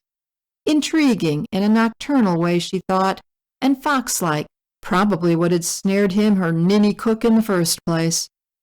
Bethul, 2 years younger than Nahor, though the youngest of the Lycon brothers, was prosaic. Muscular but twitchy, well-bred but artless. Bethul presented the caricature of bland. But something about him Genevieve found disingenuous. As if she ever dared scratch the surface, she'd be astounded at what she found, or horrified. Yet Bethul had managed to raise Charles by himself after his wife Marilee's abandonment, so Genevieve supposed she had to give him credit for that at least. He was garbed as he customarily was, in a nondescript suit of Saxony tweed, a high white collar to his starched dress shirt, a gold watch and chain dangling across his matching vest. "Is it spreading?" she asked Bethul anxiously. Bethul sat down in the other rocker and stared at her glumly. "Like lightning, I've heard." "But it's just the flu." "One of our employees got it last week. Fine in the morning at work, but in the afternoon said he wasn't feeling well, and since he had no kindred, it fell to me to bring him to the city hospital. At first, it just seemed an ordinary attack of la grippe, but then it became the most vicious pneumonia the hospital had ever seen. 2 hours after I brought him in there, he had mahogany spots over his cheekbones, and a few hours later, cyanosis all over his face. You wouldn't have known if he was white or colored. He simply couldn't breathe. He went from strapping healthy man to dead in 36 hours. "But it won't come here," she wailed. "Oh, no," Nahor said cavalierly. "All this ocean air will blow it away. Besides, what itty-bitty flu bug would dare take on Abraham, especially in his own fortress?" "Well, I'm certainly not going to allow Ardell to go to Boston, honeymoon or no. She'll stay here." "Ooh," Nahor hooted. "Ardell and Charles will have their honeymoon here. With you, Jen? I'm sure they'll be appreciative." "Genevieve, Ardell is married now. She's Charles's wife. It is no longer up to you whether she—" Unthinking, Bethul had thrown the spark, and the explosion they all knew was coming was unavoidable ever since a teary-eyed Ardell had confessed her shame, finally detonated. "She is my daughter!" Genevieve shrieked. "That filthy pisspot son of yours putting his hands on her!" "Genevieve, they're husband and wife now. There's naught to be done about it. She swears she loves him." "Love? Love?" Genevieve mimicked, her face contorted in fiery disdain. "What does Ardell know of love? What can Charles do for her, give her? That business of yours up in Boston, can it provide for her? And Nahor's bastard, too? How many of your escalators can Boston use? Can you give Ardell anything? No. Love." Bethul flinched at her brutal reference to the newborn Rousseau's lack of legal birth and at Genevieve's pecuniary assessment of him, but knew she was spot-on accurate on both counts. His and Nahor's business could not support Charles, Ardell, and a coming Lycon baby in the manner Abraham and Genevieve would expect. Charles is a hard worker, Genevieve. Bethuel attempted to mollify her. Give him a chance. You've wanted Abraham to develop this farm. With Charles to help, maybe now he'll— Charles? She scowled, her voice ablaze. What does he know of running a farm? Then the two of them can come back and live with me, Bethuel said acidly and untruthfully, if you don't want them here. No, Ardell stays here. Then you get Charles too. And Genevieve, the sooner you forgive Charles for his indiscretion, the better it will be for everyone. He's done the right thing. They're married. You've got to forgive him. Genevieve turned and stormed from the room, knowing there was one thing she would never in her entire life do, and that was to forgive Charles Lycon for destroying every ambition, every goal and dream she'd had for her daughter. For her, there had been no dreams, just the tenet of secure and advantageous marriage. But things were changing for women, the marching suffragettes not the only harbinger of future advance. Ardell could have had a career, become a nurse, teacher, secretary, telephone operator. Why, there were even some women doctors, lawyers, and scientists now. And with those careers came the one thing Genevieve had lusted for in her youth but had never had, the kind of personal money that brought independence. Why, independent women were even discarding their chaperones and going on dates with young men, and were still considered respectable. But for Ardell, it was all now gone, because of him. Charging into the sitting room, seeing Ardell in her wedding finery only made it worse. Genevieve stopped, forcing herself to a veneer of civility. It would not do to parade her blistering anger in front of their minister and Abraham, let alone Hammy and his wife. But oh, looking at her daughter, Ardell was so lovely, outshining the very room itself. She could have had. Under the Tiffany chandeliers of the sitting room, Ardell Lycon, nee Lycon, was luminous in a dress of ivory Duchess satin covered in Brussels lace, her chestnut hair beribboned in a fishtail braid down her back. Beside Ardell stood not her new husband Charles, but her father, Abraham. Genevieve marveled that there was a time she had revered Abraham as courtly-looking. He was not. Abraham had become portly in middle age, though his appearance was still impeccable. Stiffly erect in his black suit, like his brother Bethuel, he too wore a shirt with a high white collar nearly choking his neck, but on Abraham the aura created was of severe overstarchment. His eyes were hard and stood out unflatteringly on his, she'd insisted for the wedding, raw, recently de-whiskered face. "Look, Mama!" Ardell gushed in exuberance, spotting Genevieve's entrance. "Look what Charles gave me for a wedding gift!" At Ardell's throat was a superb golden brooch of 3 winged cherubs surrounded by large rubies. Genevieve scoffed in silent imprecation. She had admired that piece of jewelry once before and recollected it immediately, open-mouthed at its reappearance. The brooch had been worn by Bethuel's wife, Marilee, years ago at Genevieve's and Abraham's own engagement party, the very day Marilee had left for good. Genevieve had nothing like it, and she'd commented to Abraham at the time how splendid the piece was, surprised that Bethuel could afford such jewelry for Marilee. Abraham had informed her that it had been their mother's and had gone to Bethuel as his share of her jewelry. That, of course, had made Genevieve wonder where Abraham's share was. She'd hoped it wasn't buried on the corpse of his first wife. But how had Bethuel ended up with it to give it to Charles? Had that fool Marilee been stupid enough to surrender it before she'd hightailed it out? Improbable, as Abraham had told Genevieve what an avaricious she-devil the woman had been. Still staring at the brooch, Genevieve attempted to smile at Ardell, achieved only a mannered patience. I've told Nahor he can stay on here. Don't want anyone catching that infernal flu they have up in Boston, Abraham informed her in his gravelly voice. She shot him an incinerating look. Charles has decided we're staying too, Mama, Ardell interjected lightly. He doesn't want me to get sick either. Quite the sacrifice, Genevieve, Hammy jeered. Charles had tickets to the World Series game at Fenway, and with old Pete gone off to war, the Sox might actually win. The Cubs don't have any pitcher left who can take on Babe Ruth.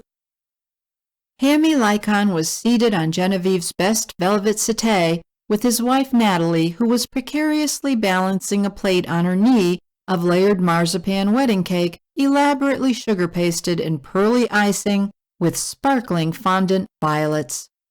Genevieve presumed that before the insufferable afternoon was over, even more walloping slices of the extravagant creation would be spirited away for their boys, Mac and Jack, in addition to their daily plying of Oreos and Fig Newtons. Genevieve despised Abraham's son and his family living with them, but to appease Abraham she had foolishly acquiesced, but just for the summer.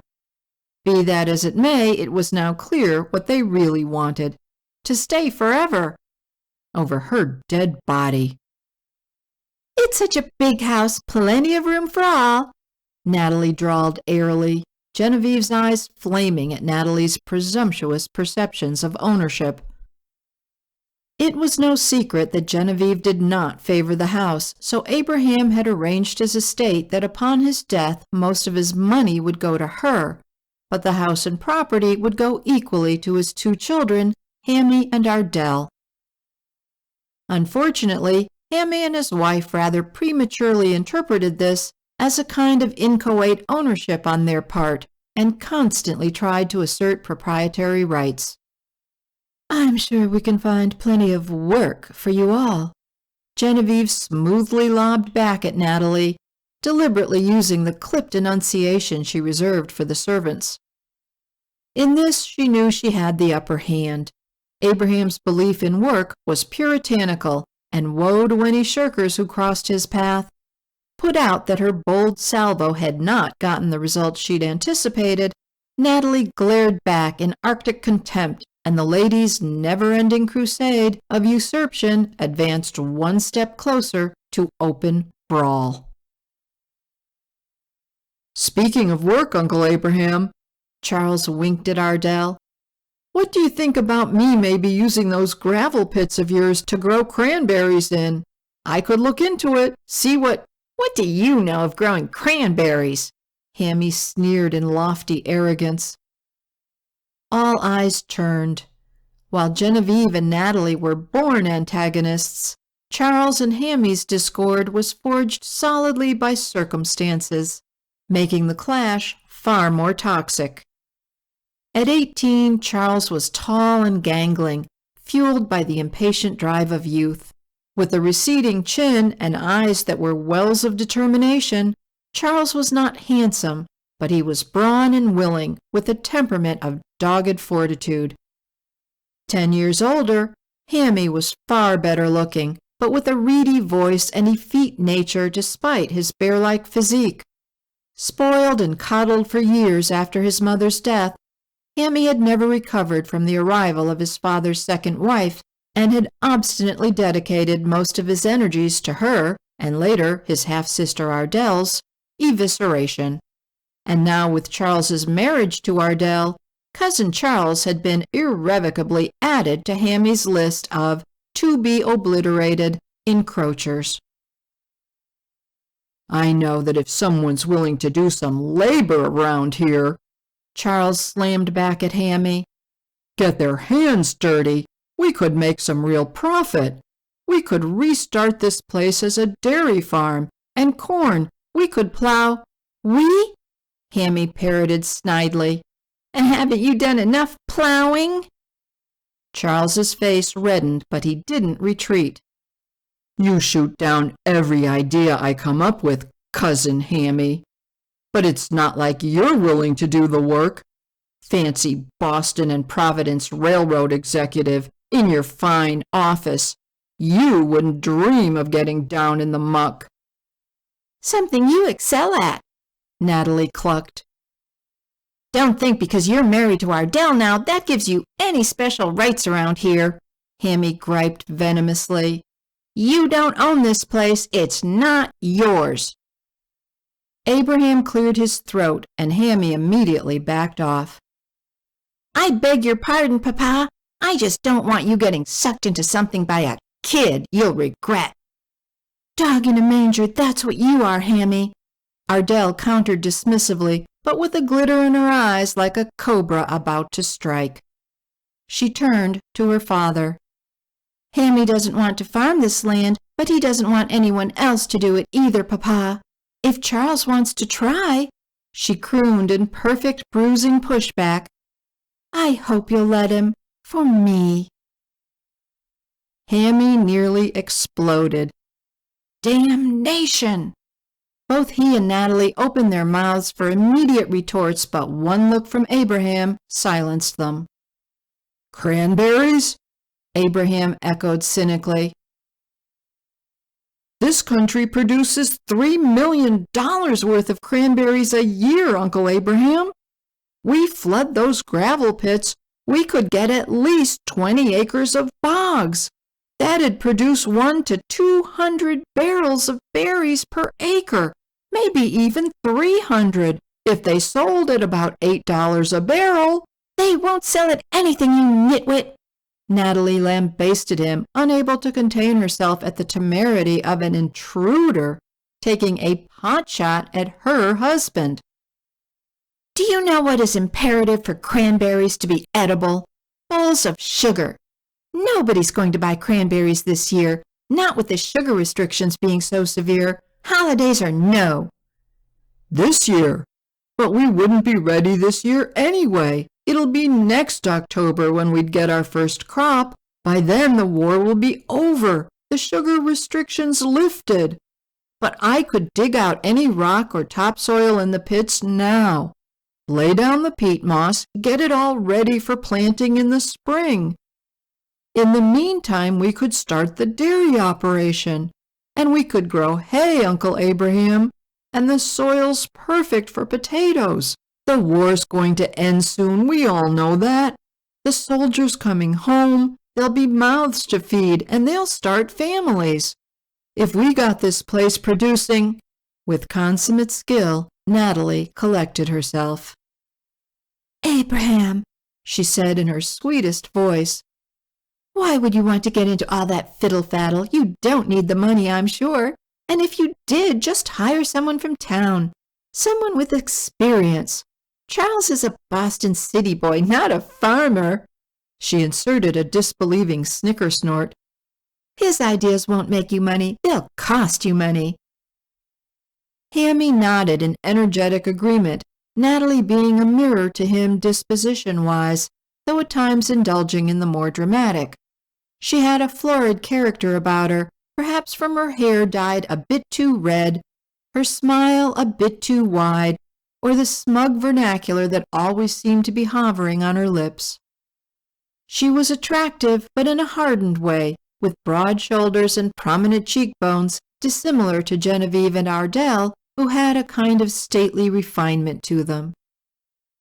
Charles is talking about making money, Natalie, Abraham replied, poker-faced, but he glanced at Ardell as he spoke, and all caught the measured concurrence that passed between them. Ardell looked in triumph to her mother, but for Genevieve it was an unsolvable quandary. Admittedly the beginning of many, she knew. If Charles had a penchant for something, she was firmly opposed to it. But what if Ardell wanted it too? And it would be good for her. What then? Should she support it or destroy it? If Charles could turn the property into a working farm, surely when the time came to apportion the property between Ardell and Hammy, Charles could see to it Ardell netted the superior half, Genevieve reasoned. Accounting ledgers, she knew, could be manipulated. Keep two different sets, one that recorded accurately how much the land was earning, and one that merely said what one chose it to say. Genevieve knew she could certainly handle that spot of chicanery if Charles lacked the necessary mettle. Nevertheless, a delicious image of Charles drowning in a thick fog of crimson-red cranberries floated invitingly across her mind. "Let me get the pits prepared, Uncle Abraham," Charles said rapidly, sensing opportunity and approval. "How much will that cost?" Hammy protested, a growl leaching into his voice. "Not, Hammy. Something incumbent upon you," Abraham rebuked him in a gritty voice. Abraham turned to Ardell and Charles. "I wasn't very happy about any of this," he said almost ceremoniously. "But on second thought, I can see the two of you have gotten yourselves on the right path. Yes, Charles, it could behoove us to get this property operating more efficiently. Look into the cranberries. Find out what it entails. Nothing fly-by-night. I only want what will last long into my old age and even after I'm gone." Victory and defeat. They all scrutinized each other, the minister wondering if now would be a good time to make his excuses and depart. And so, assembled together by an inexorably advancing pandemic, the Lycons' fate was sealed. All would discover that the battlefields of World War I weren't the only places where bloodthirsty fervor ruled. At first, the authorities of 1918 flat out denied what was going on. "There is no danger of an epidemic," the New York City Health Commissioner announced. "No need for our people to worry." The U.S. Public Health Services was no better, issuing its first flu comment on September 13th, a non-committal statement of, "The Bureau has no authoritative information as to the nature of the disease or prevalence." For how could it be?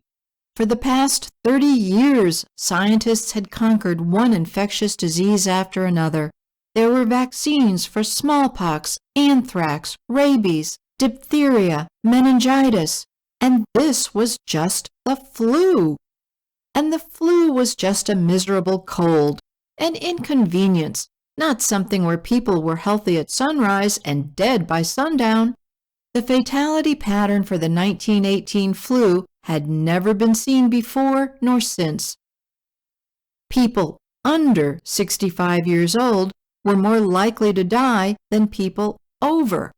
How could the most susceptible be the strongest, people in their 20s? The answer to that question was that the 1918 flu virus, the most dangerous virus ever known, killed by cytokine storm. Burrowing its way into a human lung cell, the virus forced the cell not to conduct business of its own, but to instead manufacture copies of the virus. Eventually, the infected cell burst, releasing 1 million new viruses. But humans have a defense against such viral attackers, the immune system, an extraordinarily lethal agent of annihilation of which the lungs, regular inhaler of outside invaders, are singularly well endowed. But as the immune system had never before seen this flu mutation, it responded ferociously, throwing everything it had at the infected cells. And the stronger the victim, of course, the stronger the immune system, hence the stronger the counterattack. The body unleashed its killer T cells, cytokine storm. But the line between kill and overkill is imprecise, and as the immune system savaged the viral enemy, the lungs became collateral damage of the battlefield. And it was not an easy death. At first, a loss of appetite, a dull headache, perhaps a fever. Within hours, incontinence and gasping for air. Then, pouring from the victim's noses, eye sockets, intestines, blood. And from their mouths a blood-tinged froth gushed forth. People turned blue, then black, from lack of air. Fevers spiked past 105 degrees. Delirium with racking pain set in. Within hours, lungs collapsed, filled with the detritus of the raging immune system. Destroyed cells, enzymes, white blood cells, blood. "Like trying to breathe through meat," one survivor said. And then, the lungs beaten to a pulp, pneumonia would invariably set in. The struggle for air was lost, often after only 12 hours, and the victims suffocated, drowning in their own fluids. The pandemic depressed the average life expectancy in the U.S. by 10 years. Just the flu. By September 26th, the state of Massachusetts was begging the U.S. Surgeon General for aid. Boston alone had more than 1,000 flu deaths in the last week of September, and the state had run out of doctors and nurses. In Rhode Island, the first cases appeared in mid-September, the death of one man deemed anomalous enough to merit mention in a Rhode Island newspaper. The victim had nursed others and contracted the disease himself, dying within 36 hours, his fiancée, who he'd intended to marry on October 1st, by his bedside. But as influenza deaths quickly became commonplace, Rhode Island newspapers stopped reporting them. America's orderly life began to break down as factories and farms closed, homeless children wandered the streets, their parents dead, and local governments collapsed. The virus killed 12,000 Americans in the prime of their lives that September. October would be worse. October of 1918. Abraham hung up the phone, one of his 3 indulgences, his Model T automobile and his pop-up toaster being the others, and looked out his bedroom window at the sky. Nightfall was coming on more quickly these days, the far-off open sea shimmering under the moonlight. He inhaled, tasting the salt twang upon his tongue. How this spot of land had besotted him once. How single-minded he and his new bride had become with building this house. How it had all somehow become their very lifeblood. But then the unthinkable betrayal. She'd died giving birth to their son in this house, right here in this room, and ever afterwards the house and land itself at times cast a shadow over Abraham's soul he could not easily dispel. Nonetheless, this was his home. He knew he would never leave it, but the inexplicable sense of foreboding he sometimes felt here he could not deny. He ascribed his melancholy to the death of his first wife, the woman he had built the house for and with, but also to other things. This was where Hammy had grown up, and there was no doubt the boy had not become the man Abraham had envisioned. And from his own brothers, how the house and property had to them become an ostentatious show of his wealth they'd had once too, but lost. Both convinced due to his fraternal neglect, his preoccupation with this land. The general malaise he sporadically felt in the house had sapped his energy and plans for building a model farming center, or maybe, he chastised himself, that was just a feeble excuse.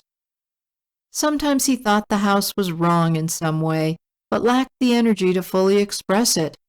Yet. Perhaps, he pondered, his intentions for the land had been a desecration of some hallowed spot, his future unknowingly begun upon a foundation of quicksand. Totally daft. He'd built his mansion on a dairy farm pasturage. And besides, there had been good things here too. His 2 children were here, his 2 grandchildren, a third soon enough, and his second wife. Strange, he reflected, that he'd thought of Genevieve last. He loved her, in his way. He'd seen what was happening to motherless Hammy, how spoilt the lad had become by the age of 11, and had thought that a woman like Genevieve would sort him out.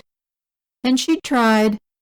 But Genevieve would bend only so far, and Hammy had surpassed her limits.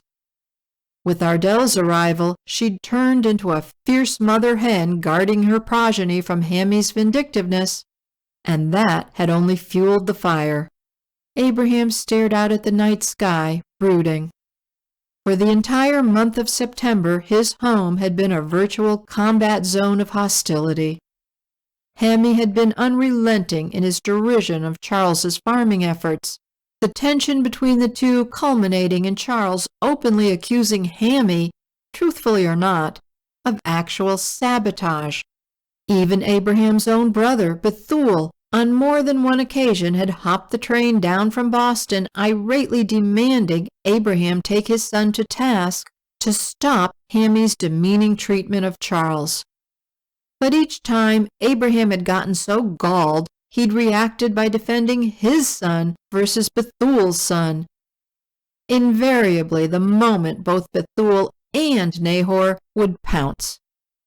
With the sulphurous anger of years past, they would slice away at him. A solid drubbing for his one supposed violation of rectitude, leaving them to the miserable caprices of a thieving guardian, always the lodestone behind their decree of what he owed them. But Abraham would have none of it. Even if both his children died, Abraham shuddered. His brothers would not get so much as chicken feed from him. It would all go to his grandchildren. There must be, he thought yet again in self-righteous justification, a price to be paid for their unmerciful scapegoating of him, for a happenstance that had not been his doing. On the other hand, his daughter Ardell was the bright joy of Abraham's life, and his grandsons the gleeful charm. Abraham's two grandsons, Hammy's sons, were 6 and 7 years old, but looked like twins. Blonde, blue-eyed, cherubic, Mac, the elder, was always the lead, while little Jack steadfastly kept up. Tramp, tramp, tramp, the boys are marching. They sang endlessly. I spy Kaiser at the door. We'll get a lemon pie and we'll squash him in the eye, and there won't be any Kaiser anymore.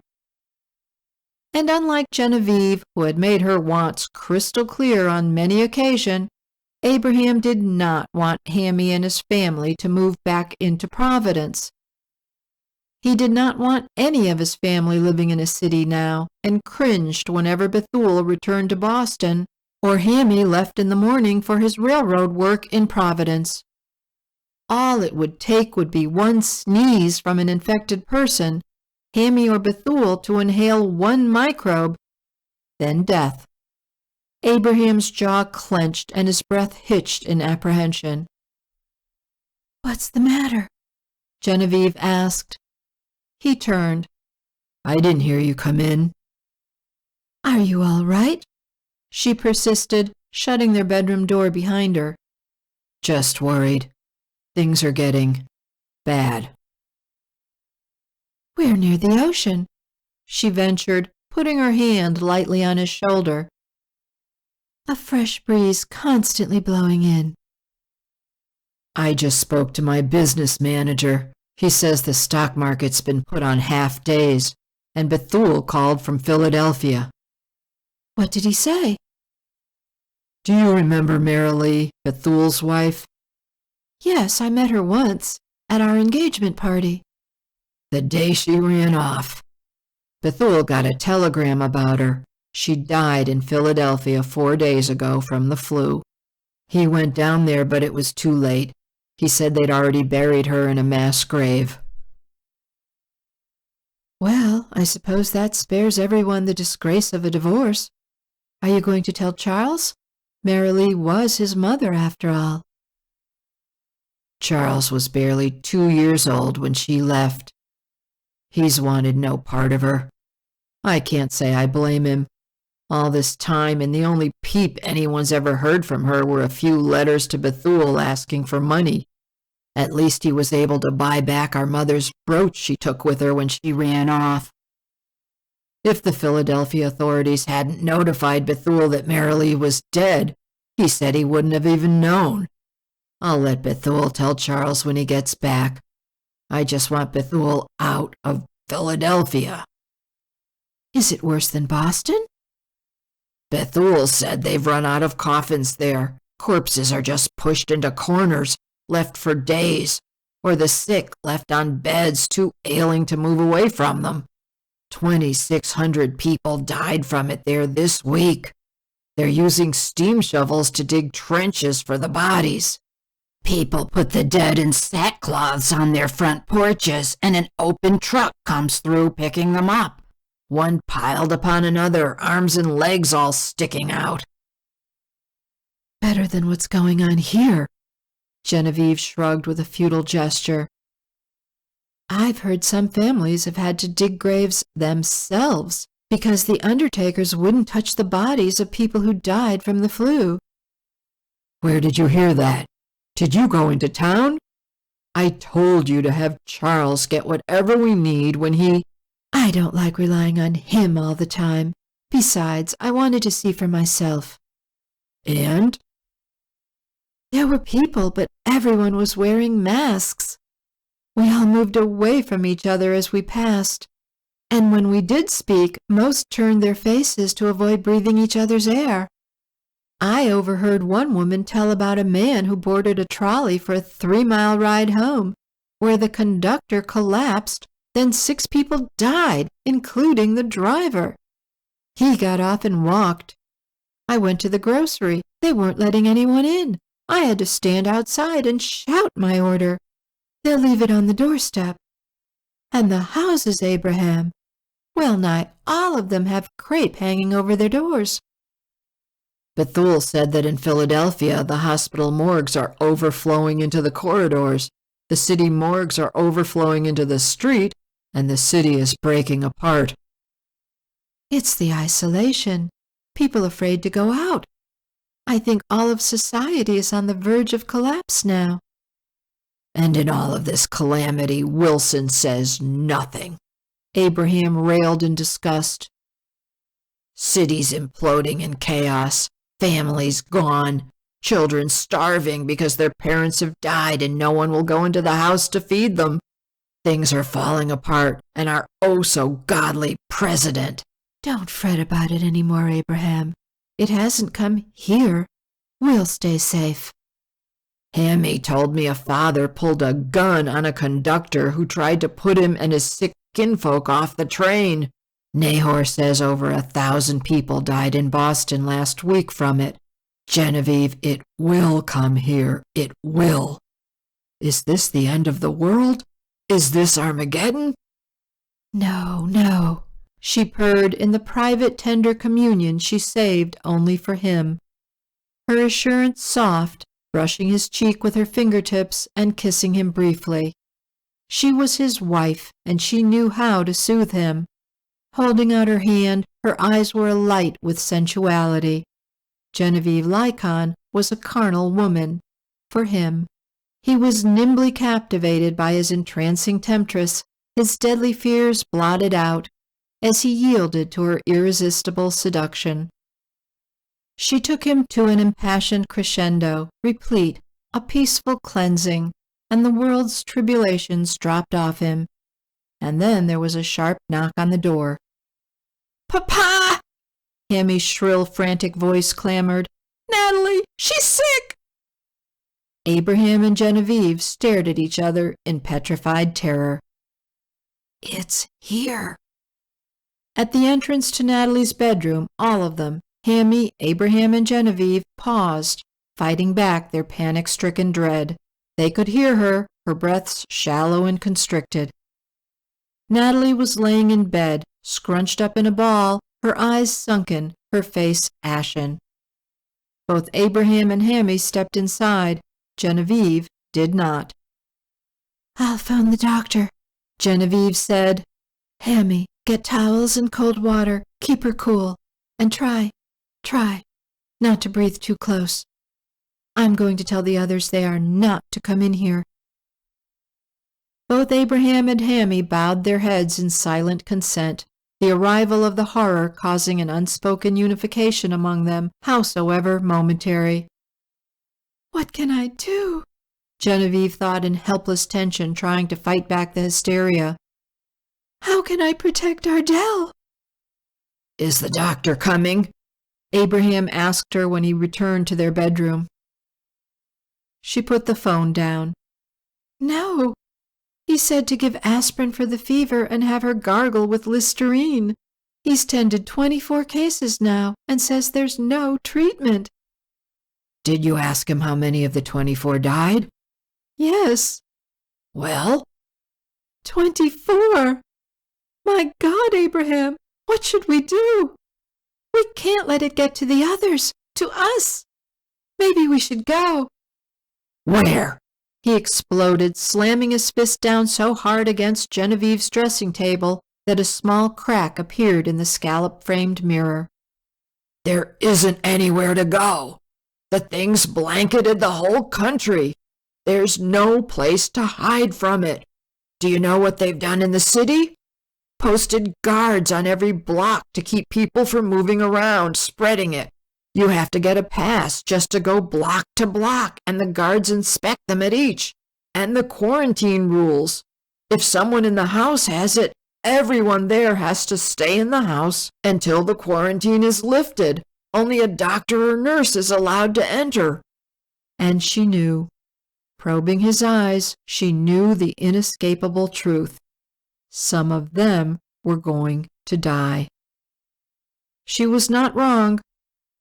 Natalie's fever rose, her hair fell out in outsized tufts. The cyanosis extended from her ears and spread all over her face as she fought her battle to breathe, fighting laboriously for even a scant tendril of air. She struggled and twisted in the tortured strangulation, what breath she had, hoarse and rattling. And then the delirium struck.